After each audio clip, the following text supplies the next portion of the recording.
میگرن یک نوع سردرد شدید و مزمنه که با علائمی مثل تهوع، استفراغ، حساسیت به نور و صدا مثل در واقع سینوزیت و همچنین اختلالات شناختی همراه میشه. میگرن میتونه بر اثر عوامل مختلفی مثل ژنتیک، فیزیولوژیک، روان ایجاد بشه، ولی دقیقاً مشخص نیست علتش چیه و کلا روی کیفیت زندگی افراد تاثیر منفی خیلی زیادی میذاره. اما تو این اپیزود اصلا نمیخوایم در مورد علت و نمیدونم این چیزای میگرن با هم صحبت کنیم. فقط میخوایم روش ها و درمان هایی رو که یه جورایی کارآمد هستند رو معرفی کنیم. پس این اپیزود رو بفرست برای هر کسی که با این مشکل درگیره. یکی از مهمترین عامل هایی که درد میگرن رو کاهش میده استفاده از داروها هستش. داروهایی که این کار رو میکنن کلا زیادن و به خانواده‌های مختلفی تقسیم میشن، مثل ضد تهوع‌ها و ضد افسردگی‌ها و ضد دردها و ضد التهاب‌ها و ضد تشنج‌ها و اینا. اما اگر بخوایم مهمترین هاشون رو بگیم که بدون نسخه هم قابل دریافت باشن، بچه در مورد داروها من بگم همشون باید زیر نظر پزشک باشن. فقط اینا تجربی هستن این چیزایی که من میگم و شاید خیلی از لحاظ پزشکی هم در واقع درست حسابی نباشن. به همین دلیل من ایشون مصلحتی قبول نمی کنم و پیشنهاد میکنم حتما برای دارو به پزشک مراجعه کنید. داروهای اصلی که برای کاهش درد میگرن در مواقع حمله تجویز میشه که نیازی به نسخه هم نداشته باشه، یه سری داروهای ضد التهاب هستن مثل ایبوپروفن، آسپرین، ناپروکسن، دیکلوفوناک، مخصوصا شیاف دیکلوفوناک که تأثیر سریعتری میتونه بذاره و در واقع التهاب و تحریک عصبی رو تا حد ممکنی کم میکنه. داروهای خانواده‌های مختلف دیگه هم هستن که حالا نیازی نیست من بخوام توضیح بدم چون کاملا تخصصی هستن و پیشنهاد میکنم که به پزشک مراجعه کنید و پزشک براتون توصیه کنه. اما یه سری داروهای ضد افسردگی هم معمولا توی بیماران میگرنی استفاده میشه، مثل نورتریپتیلین و فلوکستین که عوارض خیلی کمتری هم دارن نسبت به بقیه.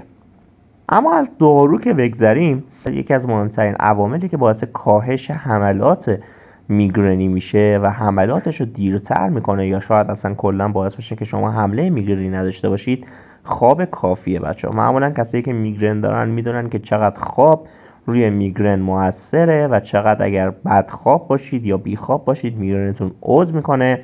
اگر گشنه باشید و تغذیه سالم و درست حسابی نداشته باشید، وعده‌های غذاییتون خیلی منظم نباشه، دقیق نباشه، قطعا شما اگر میگرن داشته باشید حملاتتون خیلی شدید میشه، خیلی سریع میشه.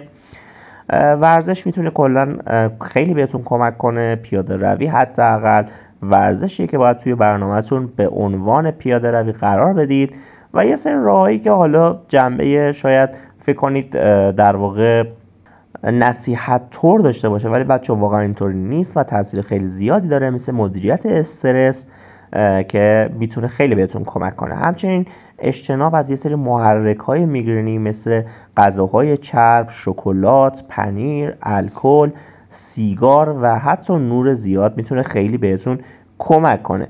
همچنین بچه دودهای شدید مثل دود آتیش، دود عود، مخصوصاً اتکلون هایی که خیلی اسانس های قوی دارن قطعا حال شما رو بدتر میکنه و باعث میشه که به حملات میگرنی دوچار بشید. بس هر جا که رفتید احساس کردید دود شدید هست، بوهای خیلی زیادی هست، سریعا محل رو ترک کنید تا دوچار میگرن نشید. هر موقع احساس گرسنگی کردید سریعا یه چیزی حتی در حد آب نبات یا شکلات هم شده بخورید که میگرنتون تشدید نشه.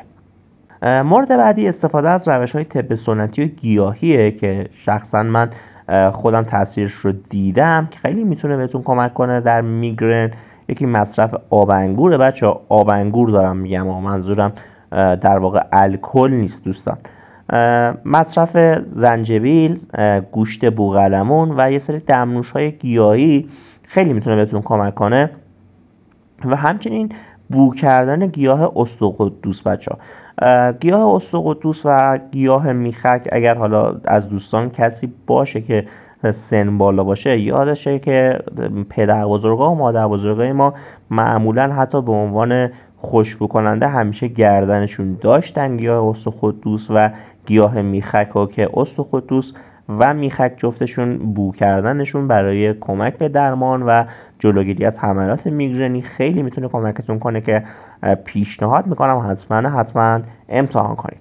مورد بعدی انجام ماساژ و فشار دادن نقاط مربوط به میگرن در پیشانی و گردن و شونه‌ها و دست‌ها هستش که جدیداً خیلی مرسوم شده و نتایج مثبتی هم داشته. حالا من توی تصویر سعی میکنم این نقاط رو بهتون نشون بدم.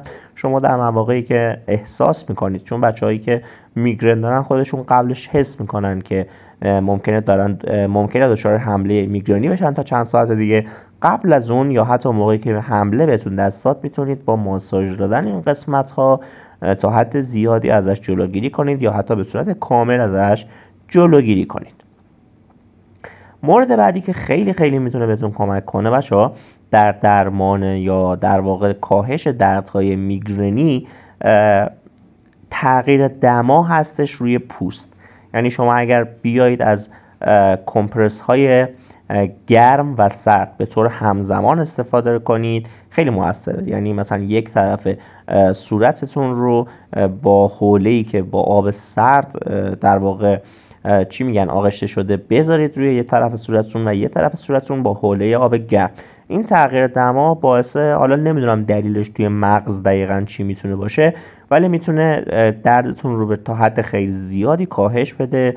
پنبه خیس گرم، پنبه خیس سرد، حوله خیس گرم، حوله خیس سرد، کمپرسور گرم یا حتی حمام آب تا حدی داغ میتونه تا حد زیادی بهتون کمک کنه. همچنین در مورد یه سری از روش‌های جدیدی و پیشرفتی جدیدی هم اومدن به اسم، اگر اشتباه نکنم RTMS یا TMS، که یه سری برچسب ها هستن که حالا برای همه بیماری ها اومدن اینها، ولی برای میگرن خیلی مثل که داره جواب میده و خیلی استفاده ازشون مرسوم شده. دقیقا نمیدونم توی ایران باشه یا نه، ولی توی ترکیه من مطمئنم که هست و خیلی از دوستان دارن استفاده میکنن. یه جورایی تحریک مغناطیسی تکرار شونده هستش که باعث میشه تا حد زیادی درد شما بهبود پیدا کنه. همچنین تزریق بوتاکس میتونه تا حدی باعث کاهش انتقال پیام‌های دردی به مغز بشه.